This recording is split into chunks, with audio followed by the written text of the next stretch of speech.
જય સ્વામિનારાયણ. સહજાનંદ વિદ્યાલયના video lecture શિક્ષણમાં આપ સર્વ વિદ્યાર્થી મિત્રોનું હાર્દિક સ્વાગત છે. ધોરણ 12 રસાયણ વિજ્ઞાન પ્રકરણ 11 આલ્કોહોલ, ફિનોલ અને ઇથર સંયોજન. એ પૈકી આજના લેક્ચરમાં આપણે ગ્રિગ્નાર્ડ પ્રક્રિયકમાંથી આલ્કોહોલની બનાવટ વિશે ભણીશું, અથવા એમ કહેવાય કે આલ્ડીહાઇડ અને કીટોનની ગ્રિગ્નાર્ડ પ્રક્રિયક સાથેની પ્રક્રિયાથી બનતા આલ્કોહોલ સંયોજનોની બનાવટ સમજાવો. બરોબર. તો ગ્રિગ્નાર્ડ પ્રક્રિયક એટલે શું એ આપણે પહેલા સમજી લઈએ. તો ગ્રિગ્નાર્ડ પ્રક્રિયક એ આલ્કાઇલ કે એરાઇલ મેગ્નેશિયમ હેલાઇડ છે, RMgX. બરોબર. જ્યાં RMg એટલે કે આલ્કાઇલ સમૂહનો કાર્બન અને આ મેગ્નેશિયમ એની વચ્ચેનો બંધ એ ખૂબ જ ધ્રુવીય છે. બરોબર. કારણ કે મેગ્નેશિયમની વિદ્યુત ઋણતા 1.2, અહીંયા રહેલા કાર્બનની વિદ્યુત ઋણતા 2.5 જેટલી ઊંચી હોય. વિદ્યુત ઋણતાનો તફાવત વધારે એટલે કાર્બન ઉપર આંશિક ઋણવીજ ભાર, મેગ્નેશિયમ ઉપર ધનવીજ ભાર હોય. બરોબર. અને એટલે આ ગ્રિગ્નાર્ડ પ્રક્રિયક છે એ R- કાર્બન આયનનો સ્ત્રોત છે. અને આ કાર્બન આયન છે એ કેન્દ્રાનુરાગી પ્રક્રિયક તરીકે વર્તે. અને આમ સમગ્ર ગ્રિગ્નાર્ડ પ્રક્રિયા છે કેન્દ્રાનુરાગી. કેન્દ્ર એટલે કેન્દ્રમાં હોય ધનવીજ ભાર. ધનવીજ ભાર જેને પ્રત્યે આકર્ષણ હોય એ પોતે ઋણ વીજભારિત હોય. આમ ઋણ વીજભારિત કાર્બન આયન એ કેન્દ્રાનુરાગી પ્રક્રિયક તરીકે વર્તે અને જ્યાં પણ ધનવીજભાર ધરાવતો કાર્બન હોય ને ત્યાં હુમલો કરી શકે. આ ગ્રિગ્નાર્ડ પ્રક્રિયકની સમજૂતી. બરોબર. હવે આપણે જોઈએ કે આલ્ડીહાઇડ અને કીટોનની ગ્રિગ્નાર્ડ પ્રક્રિયક સાથેની આલ્કોહોલ પ્રક્રિયાથી આલ્કોહોલ સંયોજનો બનાવી શકે. આલ્ડીહાઇડ અને કીટોનની ગ્રિગ્નાર્ડ પ્રક્રિયક સાથેની પ્રક્રિયાથી આલ્કોહોલ સંયોજનો બનાવી શકે. આ પ્રક્રિયા આપણે 2 તબક્કામાં વિચારી શકીએ. તો કે આ પ્રક્રિયાના પ્રથમ તબક્કામાં આલ્ડીહાઇડ કે કીટોનમાંનો જે કાર્બોનિલ સમૂહ હોય એની સાથે ગ્રિગ્નાર્ડ પ્રક્રિયક એક કેન્દ્રાનુરાગી પ્રક્રિયક તરીકે જોડાય અને યોગશીલ નિપજ આપે છે. અને બીજા તબક્કામાં આ યોગશીલ નિપજનું જળ વિભાજન થઈને આલ્કોહોલ બને છે. બરોબર. તો આપણે એને જોઈએ કે ભાઈ આલ્ડીહાઇડ કે કીટોનનો કાર્બોનિલ સમૂહ C ડબલ બોન્ડો, બરોબર, એની પ્રક્રિયા થાય ગ્રિગ્નાર્ડ પ્રક્રિયક સાથે RMgX. એટલે કઈ ઘટના બને?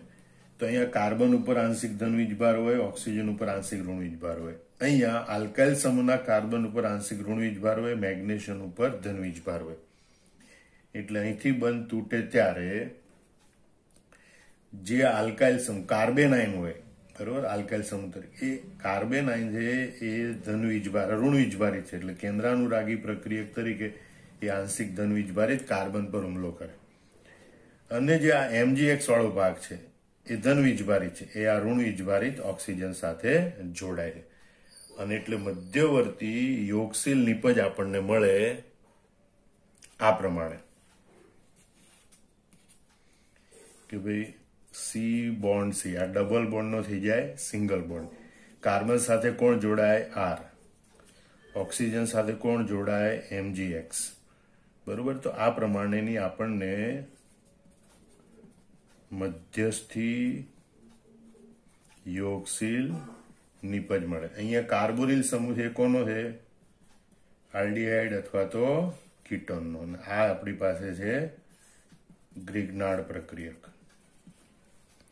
હવે એની જળ વિભાજન પ્રક્રિયા થાય. બરોબર. જળ વિભાજન પ્રક્રિયામાં પાણી ઉમેરાય, H2O, જેને આપણે સામાન્ય રીતે HOH તરીકે પણ દર્શાવે.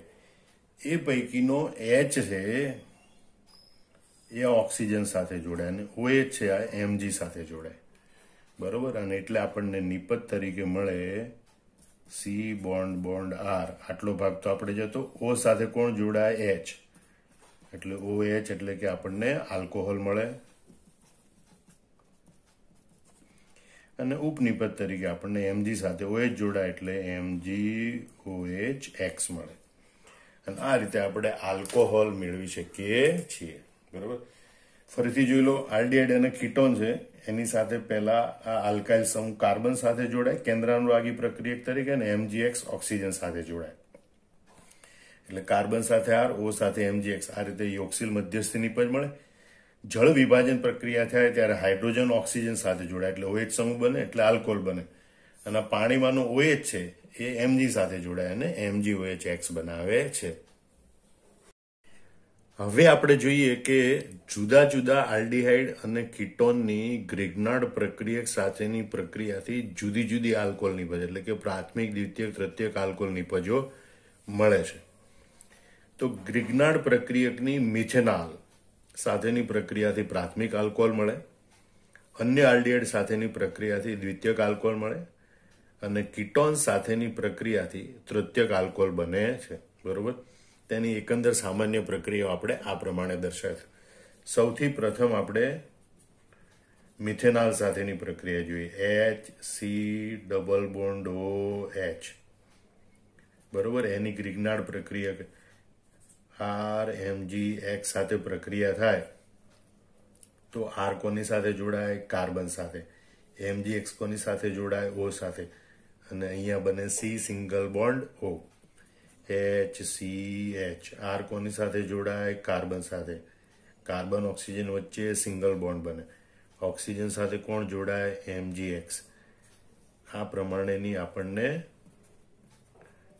મધ્યસ્થી નિપજ મળે. બરોબર.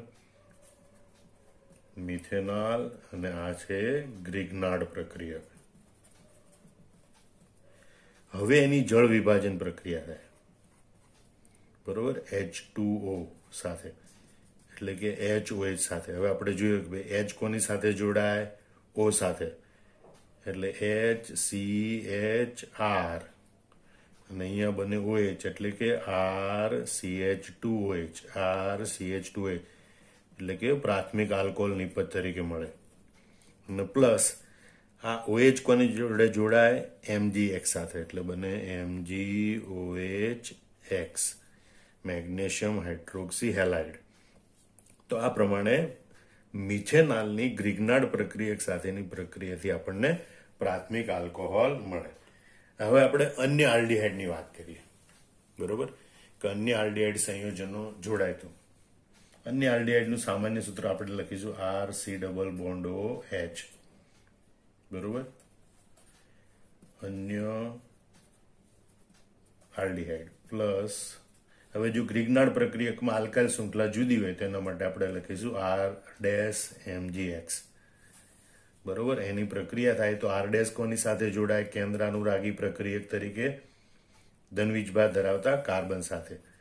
એટલે RCH કાર્બન સાથે જોડાય R'. કાર્બન ઓક્સિજન વચ્ચે બને સિંગલ બોન્ડ. ઓક્સિજન સાથે કોણ જોડાય? MgX.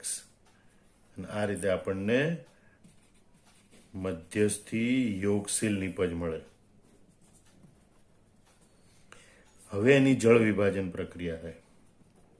H2O એટલે કે HOH સાથે.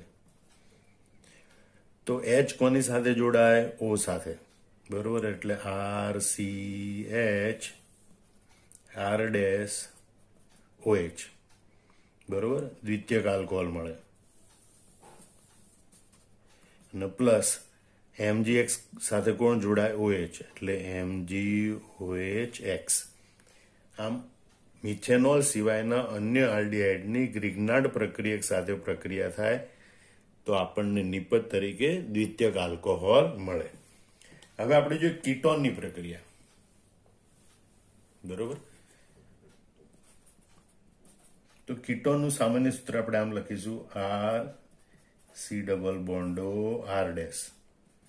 અને ગ્રિગ્નાર્ડ પ્રક્રિયકના આલ્કાઇલ સમૂહ માટે R', MgX અથવા તો R1, R2, R3 એમ પણ તમે લખી શકો. બરોબર. હવે આ R', એ ગ્રિગ્નાર્ડ પ્રક્રિયકમાંથી કેન્દ્રાનુરાગી પ્રક્રિયક તરીકે આ ધનવીજભારિત કાર્બન સાથે જોડાય. એટલે RCR' અને કાર્બન સાથે R'. કાર્બન ઓક્સિજન વચ્ચે સિંગલ બોન્ડ બને. ઓક્સિજન સાથે જોડાય MgX. અને આ રીતે આપણને કીટોનમાંથી પ્રથમ મધ્યસ્થી યોગશીલ નિપજ મળે. બરોબર. હવે એની જળ વિભાજન પ્રક્રિયા થાય પાણી સાથે. HOH. H કોની સાથે જોડાય? O સાથે. એટલે R અને O સાથે H, એટલે આપણને નિપજ તરીકે મળે તૃતીયક આલ્કોહોલ. અને OH છે Mg સાથે જોડાય એટલે બને MgOH. આમ કીટોન છે એની ગ્રિગ્નાર્ડ પ્રક્રિયક સાથે પ્રક્રિયા થાય તો આપણને નિપજ તરીકે તૃતીયક આલ્કોહોલ મળે છે. હવે દરેક પ્રક્રિયાના એક એક ઉદાહરણ આપણે જોઈએ. પહેલું ઉદાહરણ લઈએ આપણે મિથેનોલની મિથાઇલ મેગ્નેશિયમ બ્રોમાઇડ સાથેની પ્રક્રિયાનું. મિથેનોલ અને આપણે આવી રીતે લખીશું HC+H plus methyl magnesium bromide Ca3MgBr. બરોબર. એટલે મધ્યસ્થી નિપજ યોગશીલ નિપજ આપણને કેવી રીતે મળશે? તો કે આ મિથાઇલ સમૂહ છે એ કેન્દ્રાનુરાગી પ્રક્રિયક તરીકે આ કાર્બન સાથે જોડાશે એટલે HCH અને અહીંયા લખીશું આપણે Ca3. આ MgBr છે ઓક્સિજન સાથે જોડાશે, અહીંયા સિંગલ બોન્ડ O MgBr. હવે એની જળ વિભાજન પ્રક્રિયા થાય. બરોબર. H2O સાથે એટલે H2O માંથી H કોની સાથે જોડાય? O સાથે એટલે CH3CH2OH બને. CH3CH2OH ethanol plus MgOHBr magnesium hydroxy bromide. બરોબર. આ રીતે અહીંયા આપણને પ્રાથમિક આલ્કોહોલ મિથેનોલની ગ્રિગ્નાર્ડ પ્રક્રિયક સાથેની પ્રક્રિયાથી પ્રાથમિક આલ્કોહોલ ઇથેનોલ મળે. એક બહુ મહત્વની બાબત યાદ રાખવાની કે ગ્રિગ્નાર્ડ પ્રક્રિયકમાં જેટલા કાર્બન હોય એના કરતા એક વધુ કાર્બન ધરાવતો આલ્કોહોલ મળે. માનો કે અહીંયા ઇથાઇલ મેગ્નેશિયમ બ્રોમાઇડ હોય તો આપણને અહીંયા પ્રોપેન 1 ઓલ મળે. બરોબર. અહીંયા પ્રોપાઇલ આલ્કોહોલ હોય, પ્રોપાઇલ મેગ્નેશિયમ બ્રોમાઇડ હોય તો આપણને બ્યુટેન 1 ઓલ મળે. ટૂંકમાં ગ્રિગ્નાર્ડ પ્રક્રિયકની જ્યારે મિથેનોલની પણ મિથેનાલ સાથે પ્રક્રિયા કરવામાં આવે, બરોબર, ત્યારે આપણને એક વધુ કાર્બન ધરાવતો આલ્કોહોલ મળે. હવે આપણે અન્ય આલ્ડીહાઇડ સાથેની પ્રક્રિયા જોઈએ. માનો કે બીજો આલ્ડીહાઇડ આપણે લઈએ CH3C+OH એટલે કે ઇથેનોલ એટલે કે એસિટાલ્ડીહાઇડ. બરોબર. એની પ્રક્રિયા આપણે CH3CH2MgI બરોબર ઇથાઇલ મેગ્નેશિયમ આયોડાઇડ સાથે કરીએ તો આપણને મધ્યસ્થી નિપજ તરીકે કયો પદાર્થ મળે એ ધ્યાનથી આપણે જોઈએ કે ભાઈ આ કાર્બોનિલ કાર્બન સાથે આ ઇથાઇલ સમૂહ કેન્દ્રાનુરાગી પ્રક્રિયક તરીકે જોડાય એટલે CH3CH CH2CH3 અને અહીંયા ઓક્સિજન સાથે કોણ જોડાય? MgI. બરોબર. અને આ રીતે આપણને મધ્યસ્થી યોગશીલ નિપજ પ્રાપ્ત થાય છે. હવે એનું આપણે જળ વિભાજન કરીએ. HOH એટલે કે H2O વડે. તો H કોની સાથે જોડાય? ઓક્સિજન સાથે એટલે જો CH3CHOH CH2CH3 મળે. CH3CHOH CH2CH3 બરોબર. એટલે કે નિપજ તરીકે આપણને બ્યુટેન 2 ઓલ મળે. બરોબર. જે દ્વિતીયક આલ્કોહોલ છે અને Mg સાથે જોડાય OH એટલે MgOHI મેગ્નેશિયમ હાઇડ્રોક્સી આયોડાઇડ મળે. તો આ રીતે આપણને જે અન્ય આલ્ડીહાઇડ લીધો એમાંથી આપણને દ્વિતીયક આલ્કોહોલ બ્યુટેન 2 ઓલ મળે છે. બરોબર. અહીંયા એ ધ્યાન રાખવાનું કે આલ્ડીહાઇડમાં જેટલા કાર્બન હોય એ એક છેડે અને બીજા છેડે ગ્રિગ્નાર્ડ પ્રક્રિયકમાં જેટલા કાર્બન હોય આ બંનેના કાર્બનના સરવાળા જેટલા કાર્બન હોય એટલા કાર્બન ધરાવતો આપણને દ્વિતીયક આલ્કોહોલ મળે છે. બંનેમાં રહેલા કાર્બન પરમાણુની સંખ્યાના સરવાળા જેટલા કાર્બન મળે એટલા કાર્બન ધરાવતો આપણને દ્વિતીયક આલ્કોહોલ મળે છે. હવે આપણે ત્રીજું ઉદાહરણ કીટોન સાથેનું જોઈએ. બરોબર. માનો કે CH3C double bond O CH3 ketone તરીકે આપણે લઈએ પ્રોપેનોન. એની આપણે ગ્રિગ્નાર્ડ પ્રક્રિયક સાથે માનો કે CH3 CH2 MgBr ethyl magnesium